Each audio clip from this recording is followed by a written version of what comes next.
Welcome to Macon Memories. I'm Lynda Wright, and I'm here at Randolph-Macon College on May the 27th, 2009, with Professors Amy DeGraff and Robert Baerent. Robert, could you tell us how and when you first came to Randolph-Macon College? Well, it was obviously September 1972. I had just been hired in December of 71 at the Chicago MLA conference by Bill Noe, who at that time was the chair of the German department. Well, I was very fortunate. I had a colleague, actually we were graduate students at the University of Virginia, and she was already teaching here. And she said, we need somebody to teach adjunct. Could you come and do a couple of courses? So I did. And then the full-time position opened up. And so I competed for that. And I didn't go to MLA, but I was one of the candidates that was brought to campus. And I got the job. So were you recruited then, Robert? Yes, I was recruited by Bill Noe, actually. Though you told me not to tell stories. But, tell the story. I didn't tell you that. Tell the stories. Yes, they're good did. stories. The hiring actually took place in a little wine restaurant in Cologne, Germany. Bill Noe took a class every January to Austria. And at that time, from 1969 until basically 1972, my wife Kathy and I, we lived in Germany, and I worked over there. We both worked over there. And we had just come to the MLA to look for a job, and then we went back to Germany because the job was waiting there. And Bill said, well, I'll see you in Cologne. And that's what happened. We sat there for about 2.5 hours, had a good number of glasses of wine, and got to know each other quite well. And he said, you're it. And that was all there really was to it back then. I do not know how many other candidates he saw in Chicago, but he said right then and there in January that I was the candidate of his choice. Wow. I didn't know that. Yes. That's great. And there's a question here about early role models and mentors. And I remember when I first came, my whole focus was the department and teaching and trying to do that well. And so I really didn't know anybody. But every morning I'd go to the Stagecoach restaurant, which is no longer there. There's a bank there, of course, now. Right. And I'd be preparing my classes, and Tom Porter and George Oliver and James Scanlon were there every morning having coffee in a different booth. And I'm working really hard, desperate to be really on top of everything, and they're just laughing and being, the way they were. So finally one morning they came over and they just said, just stop that, come over to our table. So that was great because I became friends with them, and they really took me under their wing.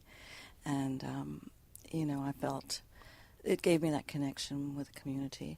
And Greg Doherty is the one, and in those days Latin and Greek classics were in Haley with us. So, and Robert, actually, you were down the hall near the English department.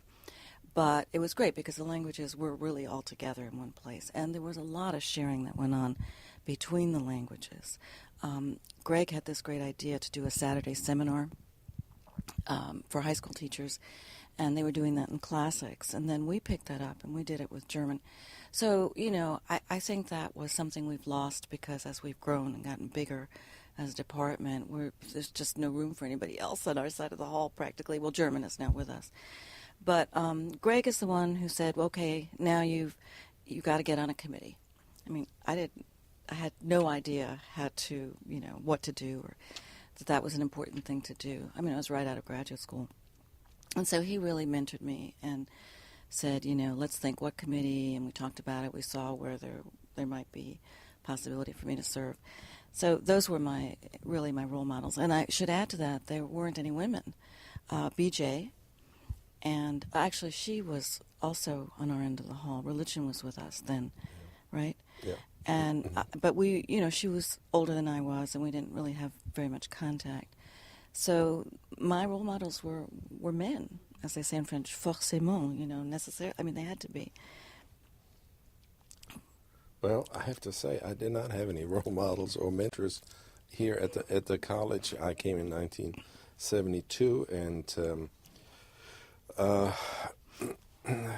I don't know, since I was so junior at that time, it almost felt like they were avoiding me. And, well, I will tell you the story about Mr. Miller, who taught French at that time, and he was the only one who was friendly. He was an older gentleman. I would guess at that time he was well into his 50s, if not even early 60s. And so he asked me if I were a gardener, and I said, well, not really, but I like to garden a little bit, because I was afraid, to offend anybody, so whatever they said, I agreed basically with them. And so he said, well, do you like tomatoes? And I said, oh, yes, we like tomatoes. And he says, well, do you grow any tomatoes? And I said, well, as a matter of fact, we are. And he said, well, what do you do? How do you fertilize them? And I said, well, I don't. And he said, well, you should. The very best thing is horse manure. And he said, if you want to, you bring a bucket and I can get you some horse manure. Well, I politely declined that one. But I said I would look into it, and then about 2 weeks later, he came very excitedly towards me and said, do you by any chance have a bucket? And I said, with you? And I said, no, I don't. He said, well, otherwise, you and I could have gone downtown. Sorry. The circus is coming. Oh, no, this is And he said, even better than horse apple. It's elephant poop. That's best. Oh, a tomato. And that was my introduction, basically. that was the only person That's who was my speaking. mentor. That was your mentor.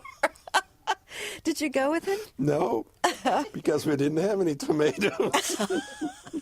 I just sort of agreed because he was the only person to talk to me outside the department, outside of Bill Noah. So he was, for that moment, my mentor. But like Amy, too, I mean, there were a couple of people that I thought, knew the ways around here. And Mr. Offenbacher, who was a math professor, he was sort of, in a way, he took me under his wings and said, well, you should do this and you should do that. And so we became good colleagues in that respect. We never friends. I mean, I never visited him, but he certainly helped me in many ways. So I revised what I said. I had no models or mentors. He did help. So what year did you come? I came in my full-time, 1980. Oh, 80. Yeah. Okay. Well, I was No, that's wrong. 78, but I got hired full-time in 78? You're right. I lied. A slight memory lapse. No, it probably knocking off a few years here. That's what I'm doing. Yeah, I was. Oh, that's right. I was part-time. I had an adjunct in 77, and I got the full-time position in 78. That's right, because I got my PhD in 79. So you basically taught in the same building that we did. I mean, really nothing has changed about Haley Hall. Nothing has changed except air conditioning. Yes. And who got that one? Greg Doherty. Every faculty meeting, Yes. he would get up and say, this new business, old business, Haley Hall needs to be air conditioned. And the college didn't have money, or they weren't going to put it there. But we finally did get air conditioning. Yes. Thank God. It was We really did, horrible. yeah. Mm-hmm. Horrible teaching when it was so hot. It certainly was. Well, and the other change also is the technology. I mean, Yes. our classrooms all now are tech classrooms. Well, with the exception of one or two. And then what they did is there was the Fitzgerald room in Haley Hall, and they took that out. That was sort of a lecture hall that had 99 seats in it, and a projection booth upstairs. And so they showed movies there. And actually, it's very sad that we lost that kind of space, because there's nothing here on campus that could take its place.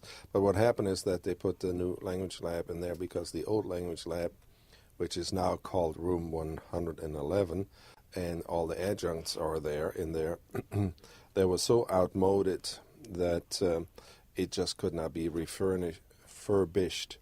And I remember that the cassettes which they had there, they were about the size of a book. I mean, they were huge, and they kept the lab going, but they ran out of cassettes, and nobody made those things anymore. So there were fewer and fewer and fewer, and finally they just basically threw in the towel, and then we got a new lab. We got a new beautiful lab. I mean, it really made a difference when you walked into Haley. It's true, we lost a really important kind of space, and it's something we need to find and establish someplace else. But it was really wonderful to have that lab. I mean, that made a huge difference for us.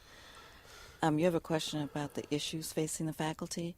So I think I'll start, and then, Okay. Robert, you can move backwards, because when I came, it was Luther White's last year. And I did not know what had been going on.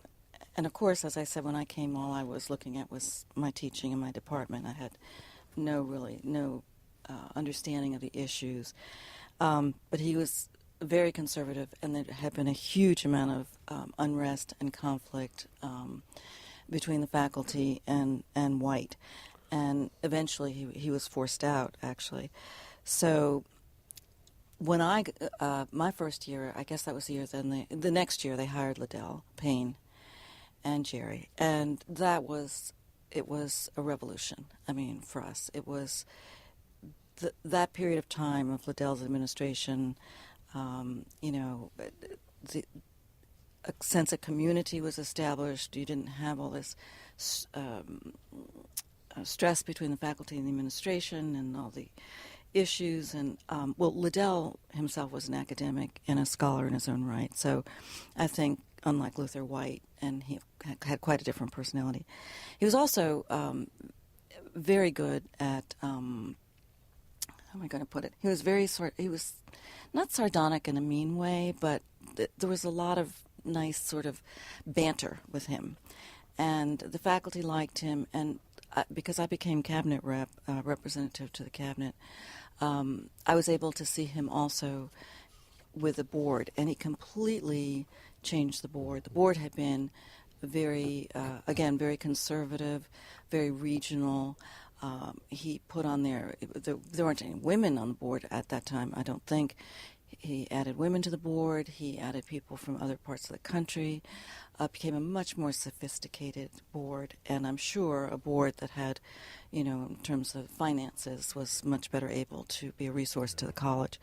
So that was kind of a major change that went on. And then the grounds themselves, when I came, and you must remember this too, Robert, the dining hall was so sad and disgusting.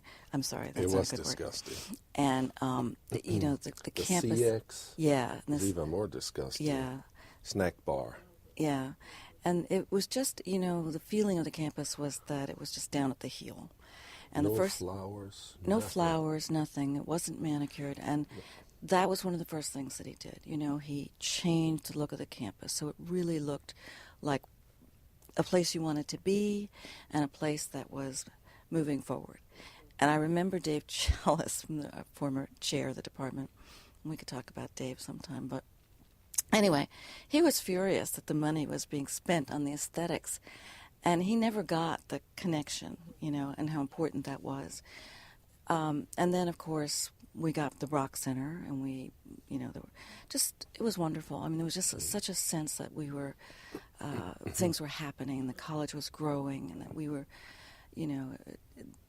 and we were. So, anyway. Well, I came here in 1972, as I said before, and I can tell you what the first faculty meeting was that I attended. President White, who took, at least it looked that way, took note who came to the meeting, and that he would check off a list.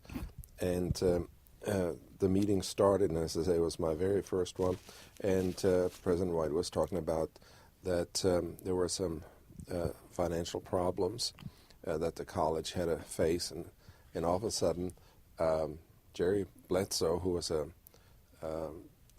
history, I think he was in history, and his wife taught actually Spanish, Right. got up and said, very close to this. The problem is not the economy. The problem with the college is not the economy. It's you, President White. And I thought, oh my God, what did I get into? You know. And from then on, the meeting just went downhill.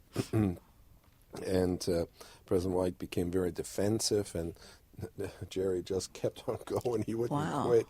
So I thought, that I had made a bad choice as far as employment opportunity were concerned. It festered all of the, for the next 4 years. And in 1976, the college had really reached rock bottom. They were almost ready to foreclose because the college could not pay off its debt. The only thing that, this is rumor, I don't know this firsthand, but it was said that the only reason why the banks didn't really call the loan in was because what were they supposed to do with this campus? There was not much that they could do. At that time, Washbank Hall was in horrible shape. Not the Mayor Branch, what's the other one? Thomas Branch, that's now new. I mean, it looked just awful. And so it was half of it was dilapidated, the old campus, as well as the building that houses now the arts department. All of those buildings just stood there, but you couldn't use them. And so what we're going to do, so the college sold all the assets that it had, all the houses that they have behind the tennis courts, and that's one of the reasons why Bill Hesse, who was then in the physics department, bought a house there, and his wife still lives there. And the college, in the meantime, has bought all the houses back again. And we got a pay raise of $100, and a lot of people were so angry about that they returned the $100 because they thought that was an insult. And so what to do? And President White, again, I don't know that firsthand, that was the rumor, was just simply too proud as a Southern gentleman and a lawyer to go begging, as he put it, for money. And the board was made up primarily of ministers and who themselves didn't have any money, so to speak. So they said the only way that this whole thing can be resolved is if we unionize. And that's the big trauma of the college. And the board of trustees was just outraged that the faculty would even contemplate anything like that. And so somebody came from Washington, D.C., and the whole thing was set up, and the vote did take place.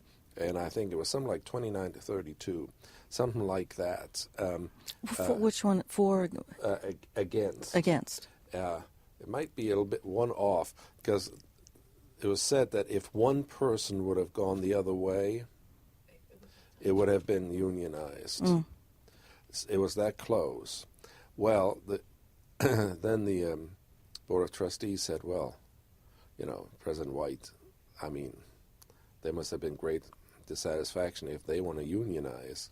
And so basically they said, you got to go. And then just like what Amy said, Payne came, put term limits on the board, got basically rid of, Deadwood.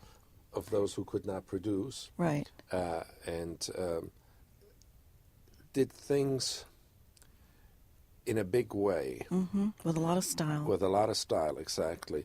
I can remember my wife was, in a way, shocked that she got a call one day from Patricia White, and Patricia said, the board is coming. And Kathy didn't know what she was talking about. And so Patricia said, well, we always have done that the faculty wives would bake cookies for the board. And so she said, well, I certainly can count on you for 24 cookies. And so, I was a brand new kid here, and Kathy didn't know. So she made 24 cookies, and that was what the board had, and what we called Methodist punch, sort of Methodist punch. Something that looked like pink lemonade, but only remotely tasted like lemonade. I mean, it was watered down stuff. So, and Patricia, for instance, would plant the flowers around the president's house all by herself. There was no help or anything like that. I mean, they really did everything on a shoestring. And I think, though, that the whole college felt poor. Right, exactly. And don't ask, don't do anything. And to a certain extent, it was poor. I mean, I can vouch for that. Amy was faculty representative. I was faculty representative.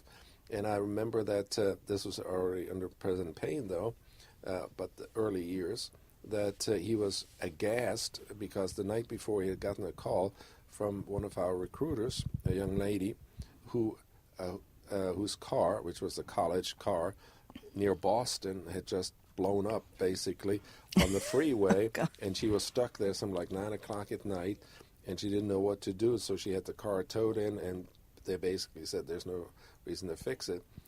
But we didn't have the money to get a new car, and so the president said, we need 2 more students. I mean, that's how close it was. We need 2 more students to come in the fall in order to be able to not buy, but lease a car from Luck Motors.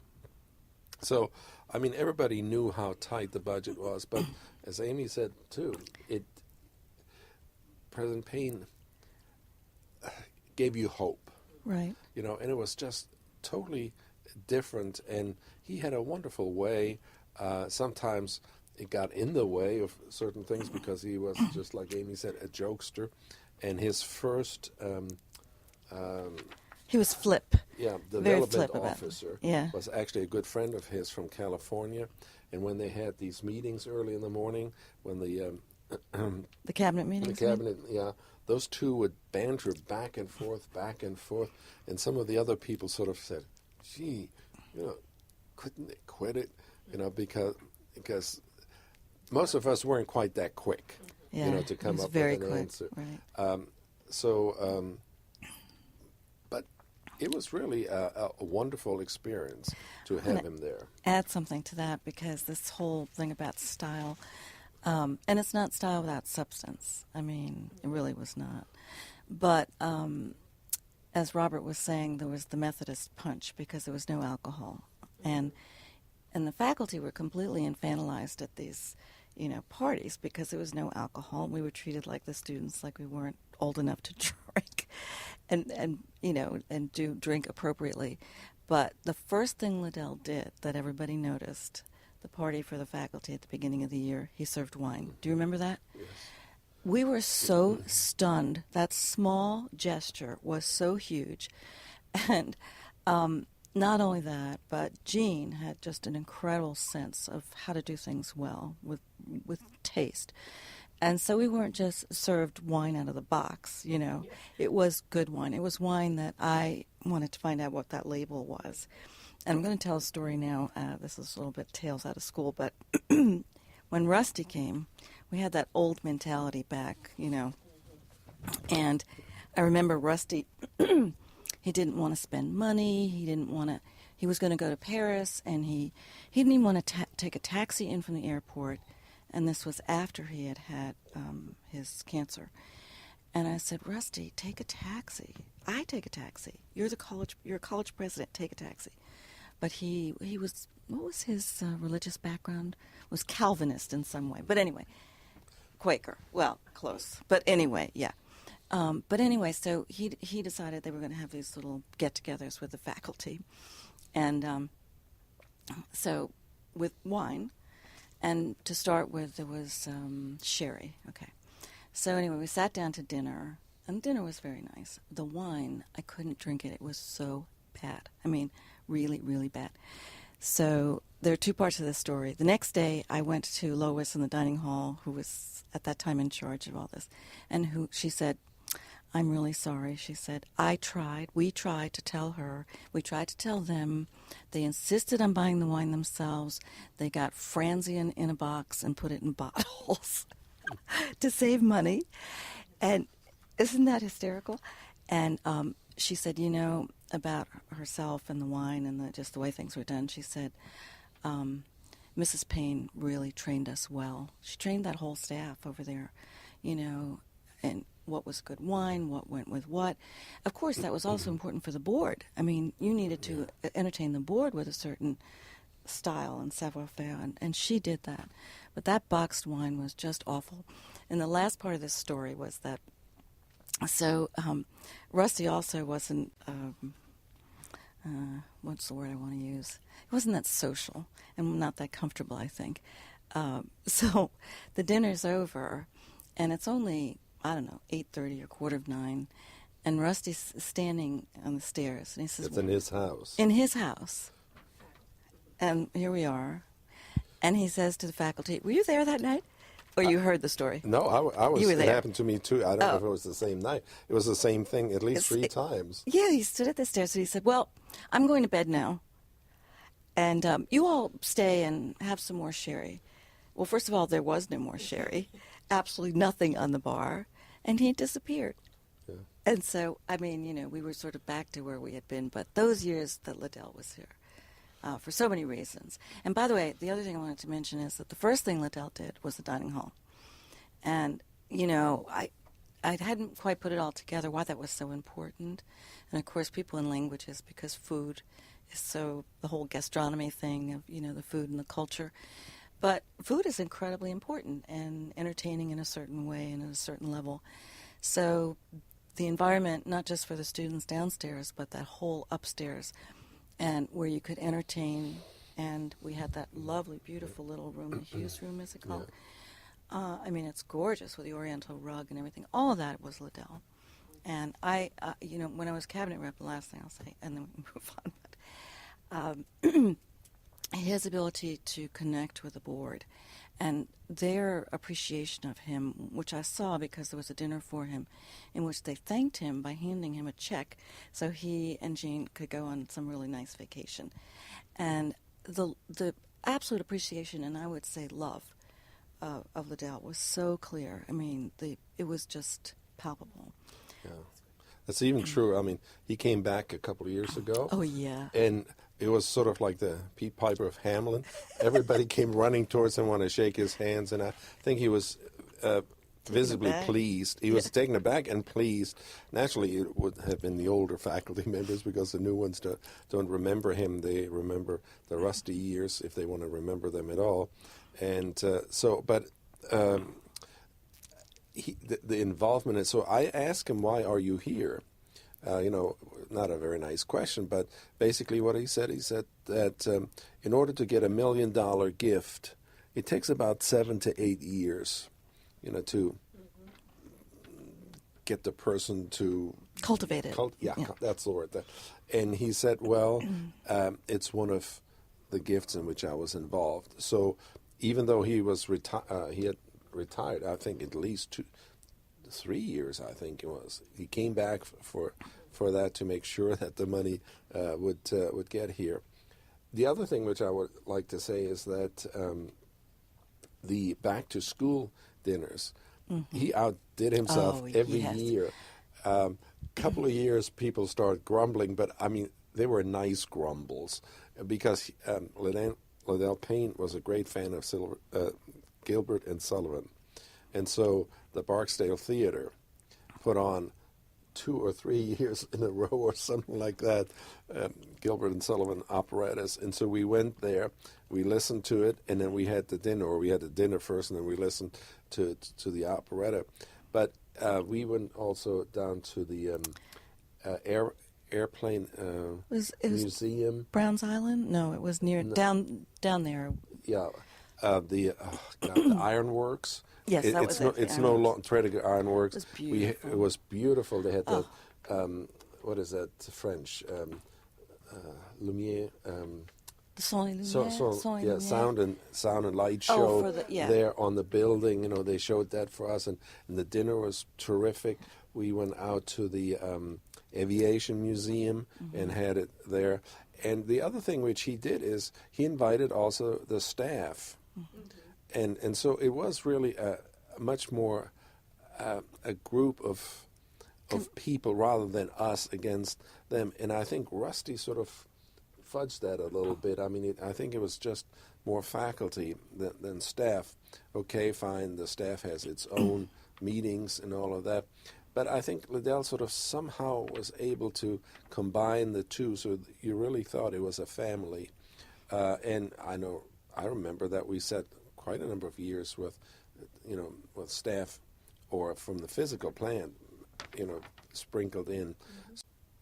The, yeah, and we still, Kathy and I, we still talk about Right. that. Well, he made you feel feted. I mean, Yeah. he made you you felt appreciated by Yeah. all these gestures, which under White the faculty certainly didn't feel. Yeah.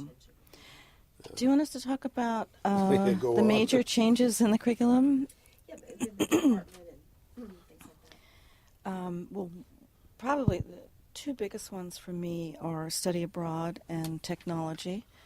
When I came, that was maybe a few years after I came, we proposed the first study abroad program for French in Paris. And now we have, of course, study abroad is, it's a major part of the education here. And I think that's incredibly important. And I see the change in the students in terms of their awareness that American culture isn't just monolithic, and everybody doesn't think the way they do. And then, creating in them the desire to know more, to go beyond. So study abroad was for us, and also for French, for languages. Aside from just the importance of what you get from the contact with another culture, our students came back so much better at their ability to communicate. So we added not just the Jan term, but, full semester study abroad. And now there are just really wonderful things, too, in Africa, and all sorts of just the kind of variety of experiences that are, have been created abroad. And the technology for us in languages has been a godsend. Absolutely a godsend. And we can access, real French speaking. We get the news, televised news. We were able to record that. We can use it in our classrooms. When in teaching civilization, I used to have to lug, 10 books into class and hold them up and show the Renoir picture, And now I can put these magnificent paintings on a PowerPoint. I found a PowerPoint of Notre Dame, or anyway, it's a Gothic arch, and actually the pictures move under the arch, so you feel like you're actually there. It's a virtual reality. You are just, it's just amazing. So, and then lots of different kinds of exercises that you can use PowerPoint pictures for. So the whole visual part has just been really wonderful, visual and oral. I don't know, Robert, for you too, right? Absolutely. I there's really not much I can add except another thing in the curriculum that has changed would be that under Payne, a reduction in the teaching load. Oh, yeah. From 8 to 7. Jerry Garris is the one, though. Yeah, which made a huge difference. Huge difference. In what we do and how we also approach our classes. There was one other thing now that I thought was important, but now I forgot. It's a sign of old age. That No. you don't write it down. Oh, yes, I do. And that's the computer. Absolutely. Yeah. I remember that if I wanted to duplicate something, I had to use a Spirit Master, which, when I say that to anybody nowadays, they look at me and say, what the heck is that? And I remember that in the Copley Science Center, which back then was only called the Copley Center, the Science Center. Yes, exactly. You could make about 20 copies, and then that was about the end of it. And back then, when I started Randolph Macon, the German classes, I think they were the largest classes because we taught multiple tracks for beginning German, and so I was the designatee to teach those, and we had more than 20 students in each class. So I used to make 2 of them because after 20, you couldn't read them anymore. And then they had the other one with the rubber backing where you could make 50 of them. But woe unto thee if you made a mistake, you couldn't correct it. So you just simply had to Scratch X it out or scratch out the word, X it out, and write the word. So it was very, very messy, and I still have some of them. And over the years, the whatever the liquid was that they used there has sort of eaten the whole thing away. Well, not away, but it was blue ink, which so purpley ink, and it had, if it's the letter N, you just see a blob now. You do not know what the letter is. It's just sort of, so you can't even use it anymore. You can't even Xerox it. And now we have Xerox machines, and, gosh, we got a Xerox machine there that makes, I don't know, 70 copies a minute, so something like that. I mean, it's just amazing. But also, the downside of it is that everything is moving so fast. Yes. I mean, and I think that's something that's really changed. I mean, there has been such an emphasis, I think, on professional development and faculty producing and writing. And we used to hang out. Now, part of this might be age, but when I came, the faculty hung out together, and the students hung out with the faculty. James Scanlon always talks about his students were there on a Friday afternoon, Yep, sitting, chatting with him, and gaining, wisdom and, whatever at the same time. This just does not happen anymore. Everybody is so busy, and, so I think that is kind of it. On the other hand, there are so many wonderful changes that if I had to make the trade-off, I would do it again, but we have lost something, I think. I was going to say also, I think that I don't know, Robert, you may disagree with me, but I think that there's a greater connection now between what goes on in the classroom and just the intellectual life of the campus. And I think that comes through the fact that we have SURF and the capstones and Research Day. And I think those things have really added something very important, to what we do, and to the sense of, and to the student's sense of being intellectually involved, and that it's something important and a pride in their work. And I don't know. Do you think that's not so? I agree, but I want to add something to what you said before. Why there was more time. I mean, first of all, the students didn't have movies, iPods and all that other stuff. Right. That's right. Yeah. So, well, what do you do? So you intramural sports or nothing, basically.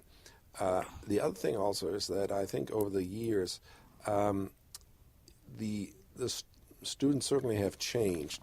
I remember coming to Randolph Macon, and you simply say, in your book, page 17, learn the vocabulary. Nowadays, they want that on a special piece of paper, or in other words, what I'm getting at is that the faculty member does much, much more to facilitate the learning of the student. Back then, we thought the students behaved as somewhat more mature, or at least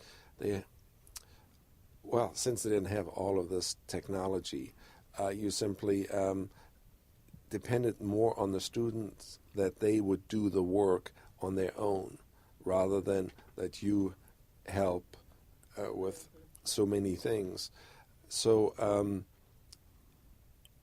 it has, in a way, added to the teaching load, because you do much, much more. As Amy said, you brought in a book and you showed, hey, look at that. This is the Mona Lisa, and everybody dutifully looked at it. Nowadays, you do a PowerPoint, and I got quite a number of PowerPoints, but it takes days to do a good PowerPoint, and you got to change it because you find out the picture of Mona Lisa does not really go over too well, so you do something. Well, you're constantly revising it. Yeah. I mean, and adding and making it better. And exactly. And so I didn't do that. I didn't do that because there was only the Mona Lisa. That's all I had. Yeah. That was the book. Right. And I remember that faculty members, had lecture notes where when they turned the page, the corners would fall off because they were so old. Because things just didn't change that much, so there's a trade-off, and the trade-off in a way is that we are much more involved in the articulation of the studies that our students are supposed to undertake, even SURF. I mean, back then, summer came, I went home. That's it. Now we got SURF, So there are some changes, and I agree. We are much more connected to the learning of the student. On the other hand, I remember when I came to Randolph Macon that under Payne, for instance, they said, here's some money, bring the students to your house. Yeah. So that the students see how you live. There's a closer connection between you, the professor, and you, the human being. Well, I don't do that anymore. And last time I invited somebody to go to a restaurant, there were 12 people who said they're going to go, and when I showed up, there were 4. And the rest of them all said, well, I had something else to do, or, this or that. So back then, if 12 said, we'll come, 12 would have shown up. So it's different, and we have to go with the times. And so back then, I taught a lot of literature. Now we teach much more language acquisition. So something has also changed what we teach, how we teach. Students don't like to read anymore. When I came to Randolph-Macon, people did like to read. So. Yeah. I don't know. I still find them interested in literature, but it is one of the ways our curriculum has changed. We're adding now a track in culture, which will not have any literature in it. And that will be a minor track, but I can imagine it will only be a few years before that becomes a major track. So whereas traditionally our major has been there's civilization, language, but quite a number of literature courses. And so there's that change. You also wanted us to address the change as far as which languages, the kind of rise and fall of different languages. And Robert, before I came, German was the language, right? French, not so, and Spanish, not at all important. And then German dropped considerably in importance. French, for the middle years, a lot of students were taking French. We had quite a few sections. And Robert said to me, just you wait. And he was right, because now Spanish, as you know, has just mushroomed. And unfortunately, high schools are dropping their other language programs so that they can pay for the faculty in Spanish. And so it's really a budget issue for the most part, although I guess it's a commitment to, the fact that America has more Hispanic people. But in any case, Spanish has doubled, French has dropped, and German is about where you were when I came. So, that's kind of the way things have been going. And I don't know about the future. My view of the future is that Spanish, like English, both will be national languages, and then everybody will study a second language. Right. Which will be Chinese and Japanese, those and Arabic, those. Yeah. Did you want to? I have more to say if you want us to keep going, but if you don't, there's something I was thinking about. I'm good. It's okay to. Okay. I'm going to say at the very end a couple of things about Flavio. Oh, okay. Okay, yeah. Go ahead. But the problem is that I was about to say something and I've lost it. Well, you had a question about most satisfying experiences. Yeah, I guess personally, on a personal level, obviously, I think probably for all of us, teaching is the thing that we love most, and it's the most satisfying. And I was going to tell a teaching story in a second. But coming to a small school was just turned out to be so wonderful for me. We're all trained at big universities. That's where we think we're going to end up. But in a small college, you can teach outside your specialty area, which you can't very easily in a large institution. So I taught not only my specialty in 17th century literature, but I was teaching civilization courses, and I was teaching 20th century literature, and other things. Anything I really wanted to teach, I could teach. So I was constantly growing, and that was wonderful. But the other thing for me was being able to participate in the committee life, of the governance of the college. And I think I was the first woman chair of a college committee, which was Resources and Plans. And I'm pretty sure I was the first woman faculty representative to the cabinet. Yeah. And so I had opportunities which I would not have had in a large school. And it gave me such a broader sense, of the school. It was so much better to have the sense of the needs of the entire institution instead of just my department. And I think that those are just incredible advantages to being in a place like Randolph-Macon. and Randolph-Macon itself, not just like Randolph-Macon. But then I wanted to tell a teaching story, okay? So, and do you have one, Robert, or are you going to talk about Flavia? No, I'm going to say that I second and third what you have said, that this college indeed has given me opportunities which I would not have had anywhere else. It has been a broadening, satisfying experience. Yeah, and I think most of us feel this way. I mean, I am so grateful that I absolutely love my job.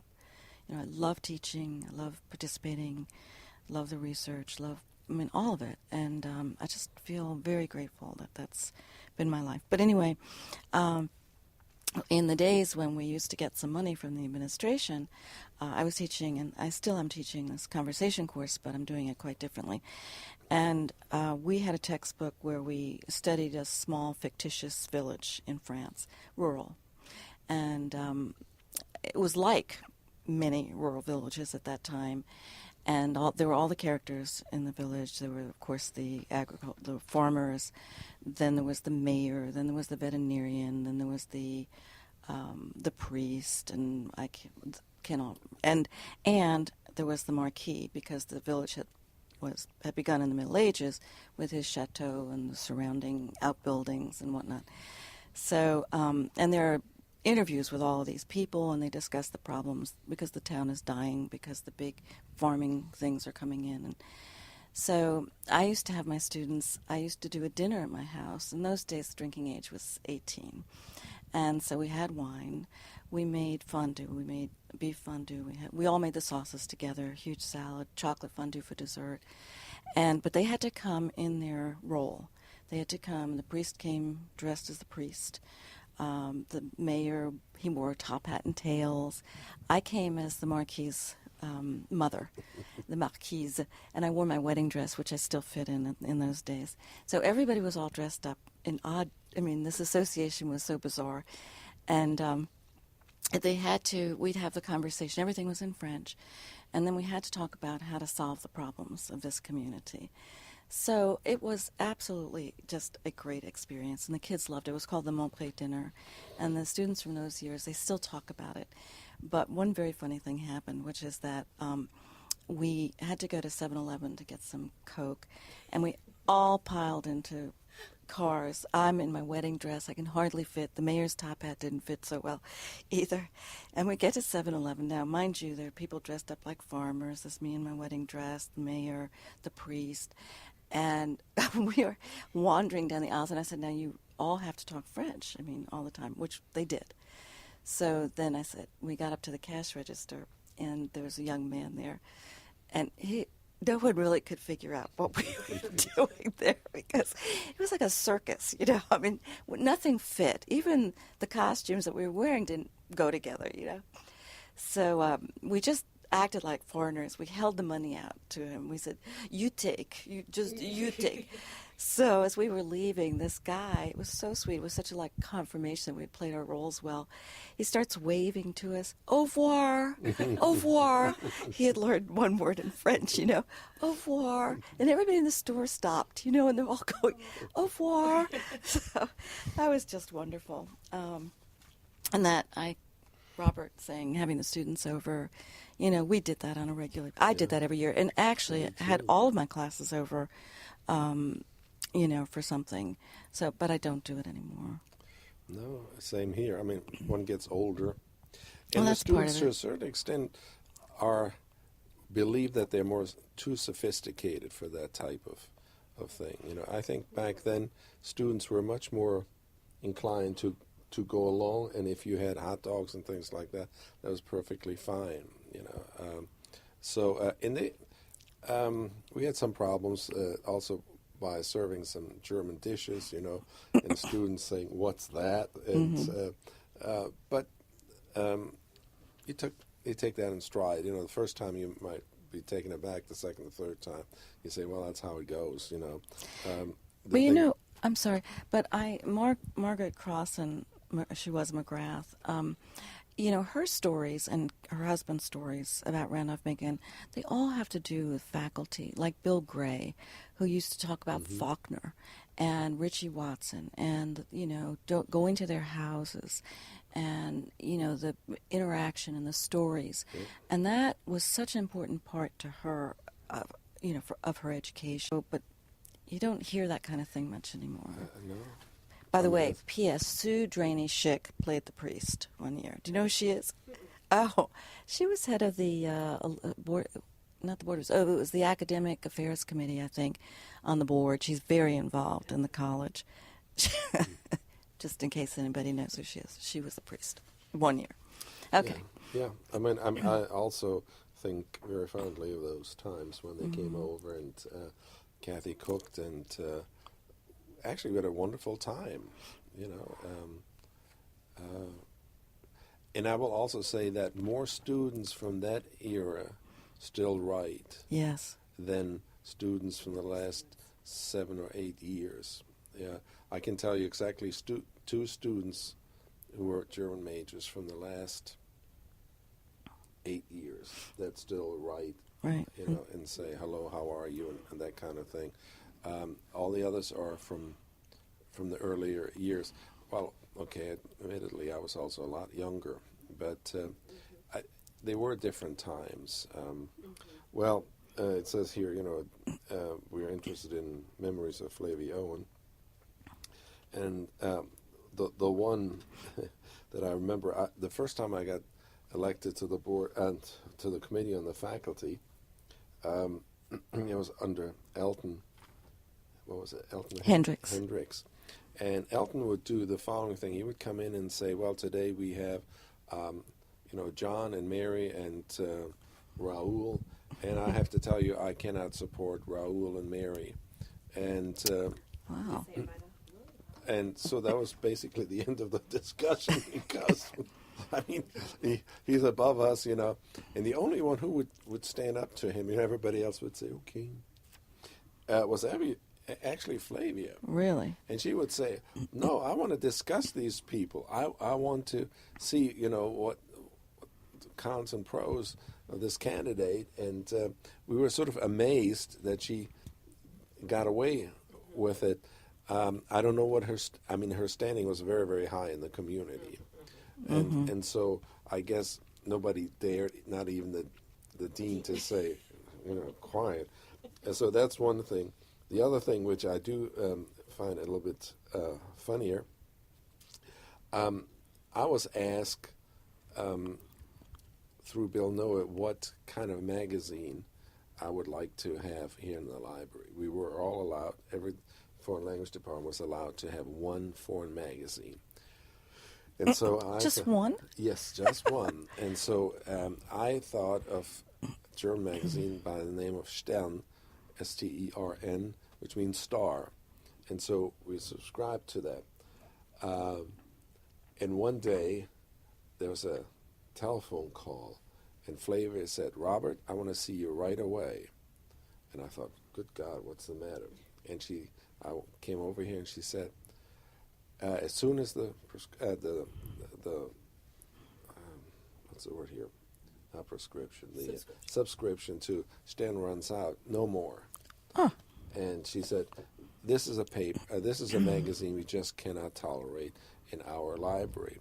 And the reason was that, as Amy knows, Europeans are much more tolerant, and there were people, females, on the cover who were, let's say, lightly dressed.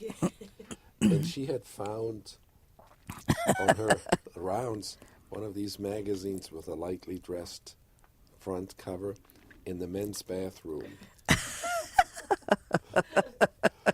And she never said what she thought, but we all knew what she thought had happened in the bathroom with that picture. And so what happened from then on, when the Stern magazine came, she would rip off the front page. And that's very old school. Yes, it was.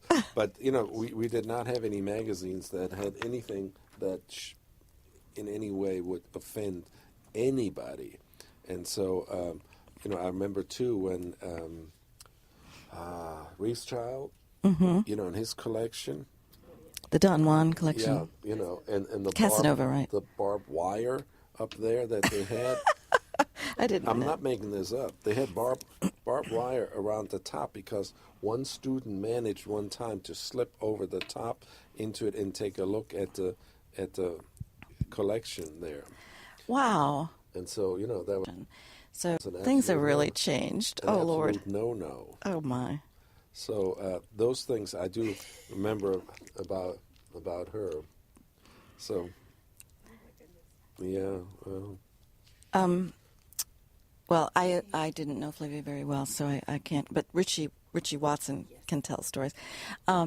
Ginger wanted to know some of the things that our students are doing with language, whether they're minoring, majoring, and so I just have a little list of some of our majors are doing now.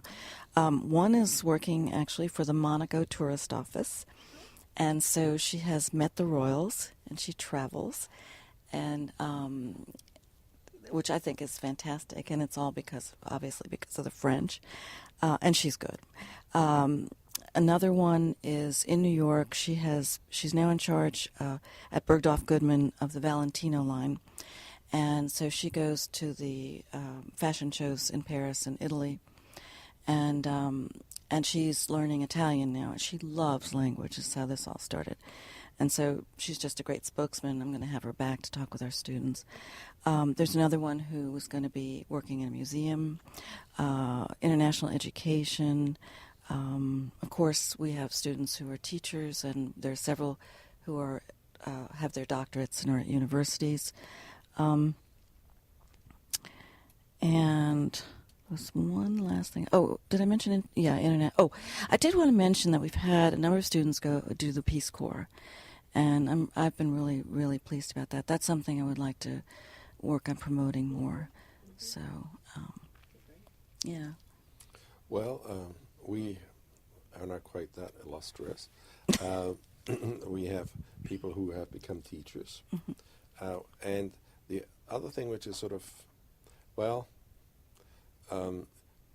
interesting, let's put it this way, is that at least 5 people that I can think of have gone into the world of computers and have done something with that, but have not really used their German.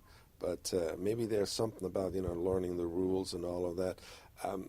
Bill New and I, we always thought that math majors were particularly good at German, with all the rules and regulations and all of that. So that's about what has happened. A bunch of them just simply disappeared. Well, we have 2 people who became professional translators. Well, there you go. From German into English, not the other way around. And some of them have worked here in town, well, at least one of them. Yeah. And she has her own translating office now. Yeah, that's about all I can think of. Tracy Sutphin, what is she doing? And then there are others that have just disappeared because they've gone and lived in Germany and stayed. In France, yeah. Or France. Tracy Sutphin, the last time I heard from her was 3 years ago, and she was teaching English and French in a German school. Right. Private school. So, but she was also a barmaid for a short time, and she said the toughest thing was, to get the beer just right.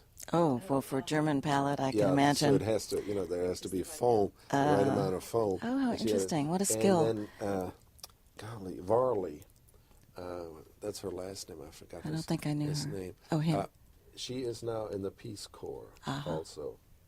She's in Africa. She just wrote me a long letter, said this is what I'm doing. So, and then we have another one who is in China teaching English.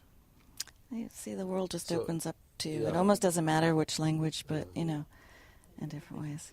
We actually have somebody, and I've forgotten whether it was an NGO that she started with, but she opened her own branch in Paris, and she is there living and working, which I found amazing. But so, the students, there are things that they can do with language besides teaching. There was always the view that all you could do, was teach, and it's not true. But it's like all liberal arts. It's like English. I mean, you're training, way of thinking. The literature you're learning about, how people think. I mean, it's just, It's a good little liberal arts degree. Yep. Okay. We've Well, that's kept you a almost- long time. Final thoughts? Anything else you want to Well, say? there was one here. How would you sum up your years at Randolph Macon? One word: happy. I have no regrets.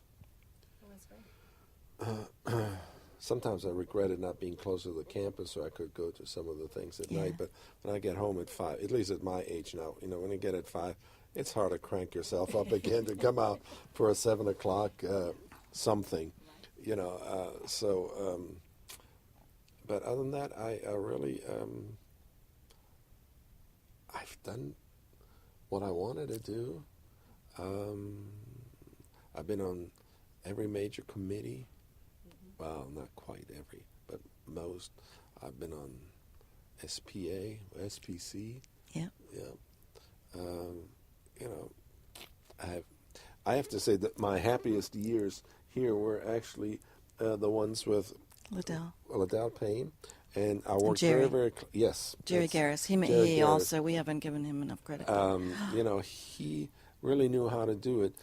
This is not to brag, but what happened is that I had been on the committee and the faculty, as I just said, Flavio and all of that.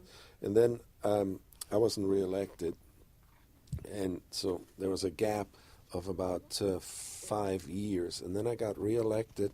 And then they said to me, would you like to be chair of the committee and the faculty? And that was the same year that Garris came. And so I said to him, if we can come to an agreement that the committee and the faculty is totally independent, and you're not going to tell us at the beginning what you think of a candidate, but that you let us deliberate, and you should be there, and if we need some, guidance or some information, that we would love to have that from you, but you would not interfere. And he agreed with that, and so it was a very, very cooperative thing. He would listen to us, and then at the end he would say, well, I agree with you. I have these reservations about the candidate. And then he would lay out what he thought. And as a chair, I worked very, very close with him. And I would never say that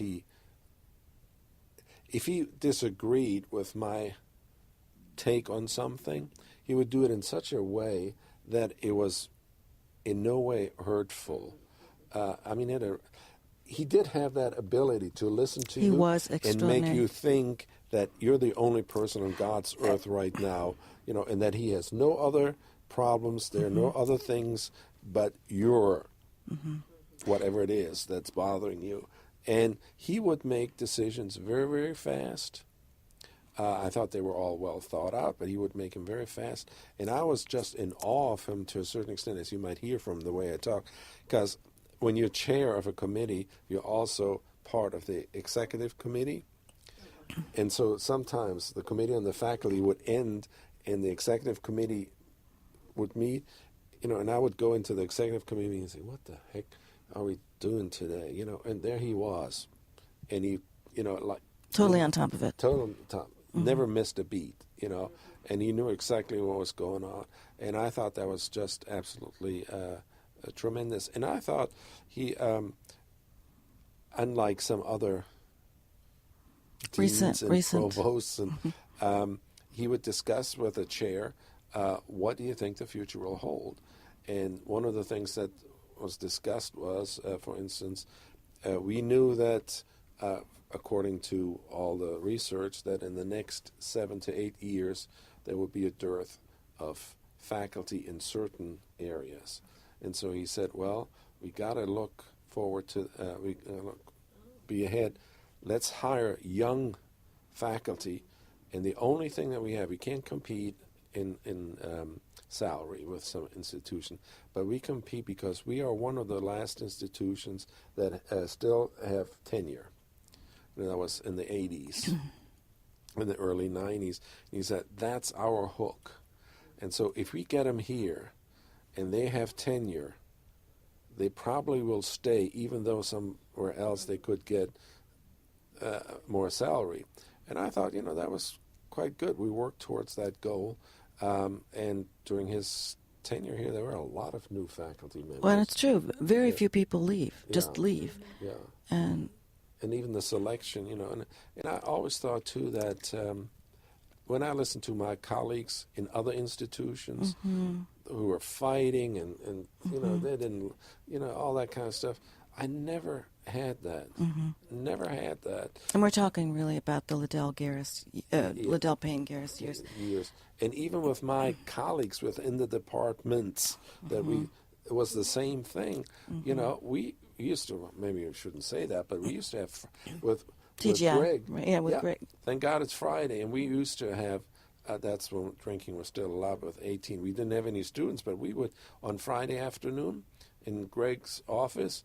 We would sit there and we would have a little snack, but primarily a little drinky poo, and we laughed a lot.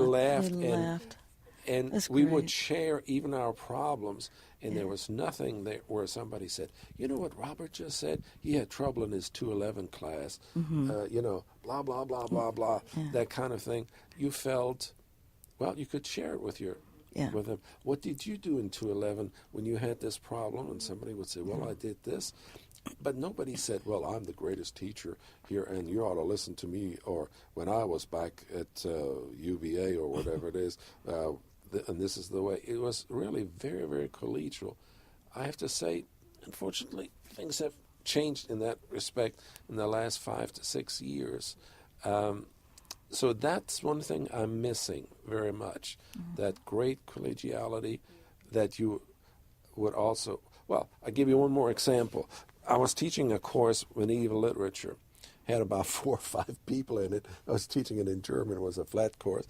And I was lamenting it one afternoon on a Friday with Greg Doherty. And Greg said, God, Robert, you got to do something about it. You got to jazz it up. And he says, why did you call it Of Kings and Queens? And I thought, And so I called it Of Kings and Queens. And I'm not making this up. I tripled the enrollment. There were 20 kids who read medieval literature. I could hardly believe it. And, that's the kind of thing that went on. And Dan and Greg singing all the Tom Lehrer songs. Oh, my God, they went on for hours. They knew every verse. That was so funny. Yes, and even Scanlon came over. And right. We all had a great time. That's, I think, what Amy was also remarking about. We also had the time. And nowadays, I see it. Well, let me also, it's different. Okay. Also, we never called ourselves professionals because we knew we were professionals. So we didn't have to tell everybody that we are professionals. And so when 3 o'clock came, we got together. Nowadays, 3 o'clock comes and everybody is off. And I don't know how many courses Amy taught. I know how many courses I taught that were never we were never compensated for because we thought it was important for the department to survive.